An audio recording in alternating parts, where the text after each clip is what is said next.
Prince Harry told his new boss to ditch his royal title when he took up his new job working for a Silicon Valley firm several months ago. Yesterday it was revealed Prince Harry has secured a new job working for BetterUp, a Silicon Valley startup. When discussing his appointment this morning, the firm's CEO Alexei Robichaud said the Duke had held the role for several months and asked for people to ditch his royal title. Mr. Robichaud told the BBC, "Has been in the role for a couple of months, and we're so excited to share the news with the world. We're partners here. He likes to be called Harry in the workplace, so we just address him as Harry." The Duke has taken up the title of Chief Impact Officer at the coaching and mental health firm. But the BetterUp boss has refused to disclose how many hours Harry will be working and how much his salary is worth. Mr. Robichaud said, "You can imagine as a private company, we don't disclose any compensation for any employees and folks. And so unfortunately I'm not able to share that." The boss added that he and his team were honored to have the Duke working with them and praised Harry for having such an incredible attitude. The role of Chief Impact Officer will see the Duke of Sussex driving advocacy and awareness for mental fitness. BetterUp is based in San Francisco and is valued at £1.25 billion. The future king is believed to enjoy spending time with them as it brings a sense of normality. Royal expert Katie Nicholl described the Middletons as the Cambridge's anchor. She told OK! Magazine, "It's a real sense of normality amid any chaos." William has always loved spending time with all the Middletons as it's his escapism. The Duke of Sussex has asked colleagues to refer to him as Harry in his new role at an LA startup. In an interview with Sky News, CEO of BetterUp Alexei Robichaud said the prince has been in talks with him since last year. Harry took on his role as Chief Impact Officer in January, but waited to share the announcement until after his interview with Oprah Winfrey. Her Majesty won't want family conflict over the fallout from Prince Harry and Meghan Markle's exit as her Platinum Jubilee draws ever closer, according to an insider. Speaking to People magazine, a royal insider has suggested everything is falling onto her, the Queen's, shoulders as the royal family recovers from Meghan and Harry's explosive interview with Oprah Winfrey and Prince Philip's stay in hospital. They said, "What you won't want is family conflict at this stage of her reign." While the interview aired on CBS on March 7, Philip, 99, was recovering in hospital from a successful heart surgery. It is reported that Buckingham Palace worked together to hide the details of the interview in order to ensure Philip was not overwhelmed by the content. An unnamed royal source told Us Weekly, "He obviously knows about Harry and Meghan's interview, but the Queen, Charles and William are trying to avoid overwhelming him with their problems, so they are keeping their conversations with him about the aftermath light." Prince Harry was mocked by broadcast legend Andrew Neil after joining the Aspen Institute think tank's 15-strong Commission on Information Disorder. The new group is due to begin meeting in April with the task of combating misinformation. He joked, "Maybe he'll start with a recent Oprah Winfrey interview." Meghan Markle fans are rallying behind the Duchess of Sussex after she opened up about her treatment as a working member of the royal family, according to an expert. U.S.-based royal commentator Marlene Koenig argued the feeling in America is very much in support of Duchess of Sussex Meghan Markle. The Duke and Duchess of Sussex are understood to have privately congratulated Zara and Mike Tindall on the birth of a son. In a statement, Buckingham Palace said the Queen and Duke of Edinburgh are delighted by the news and look forward to meeting their 10th grandchild when circumstances allow. Princess Eugenie has delighted fans by sharing 2 new pictures of her son August on Instagram. The Queen's granddaughter reached out to thank followers for their birthday messages. Oprah Winfrey did not contact Buckingham Palace for a response after the astounding claims Meghan Markle and Prince Harry made in their recent interview, according to reports.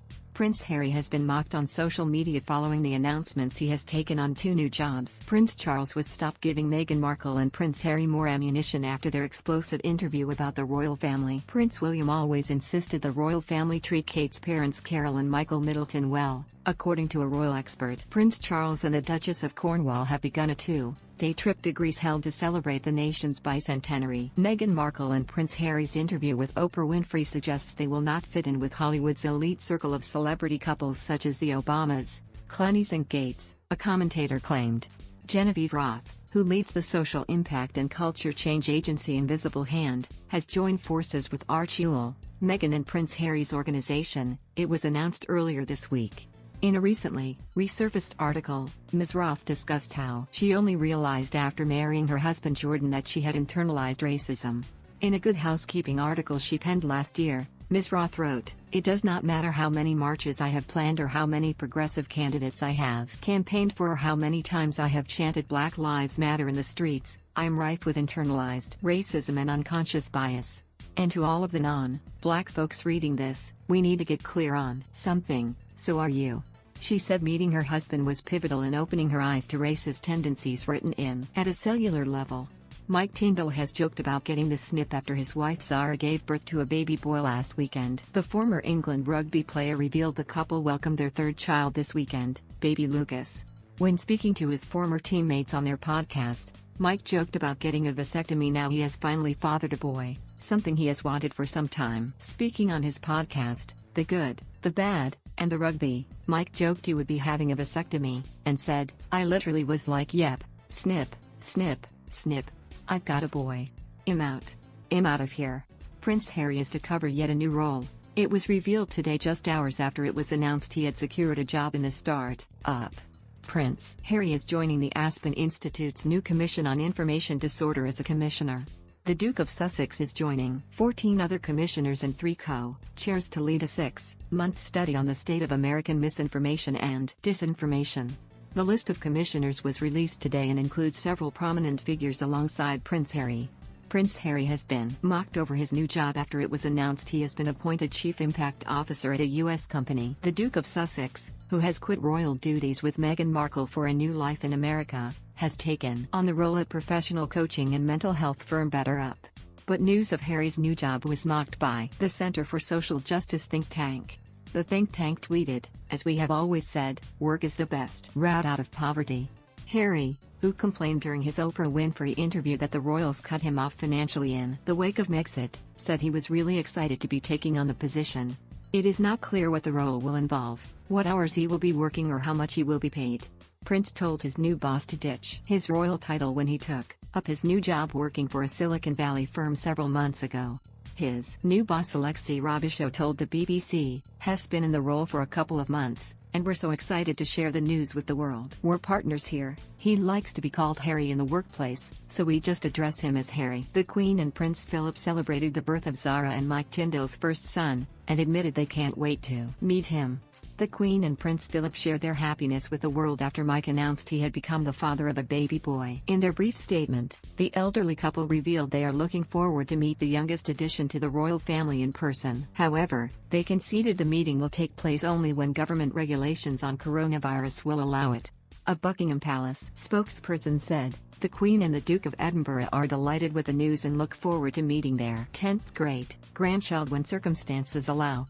Meghan Markle and Prince Harry have been brutally mocked for wrongly telling Oprah they got married 3 days before their official wedding at St. George's Chapel, Windsor.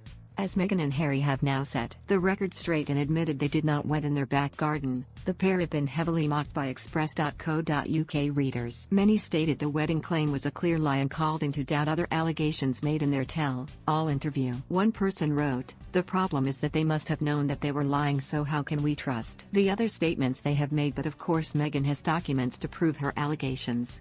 A second person said, "This now puts into doubt officially everything they said in the interview. Poor Oprah, doesn't look good." Zara and Mike Tindall have made a touching tribute to Prince Philip with their baby boy's name.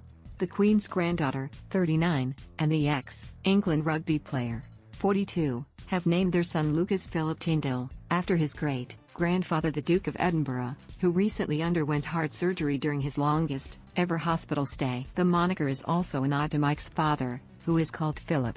Zara and Mike's third child was born on Sunday weighing 8 pounds 4 ounces. Prince Harry has opened up on one of the perks members of his Archewell team can enjoy in a blog post focused on his new role. Prince Harry revealed people working at Archewell, the organization he launched with Meghan Markle in late 2020, have access to the services offered by BetterUp Incorporated, his new employer.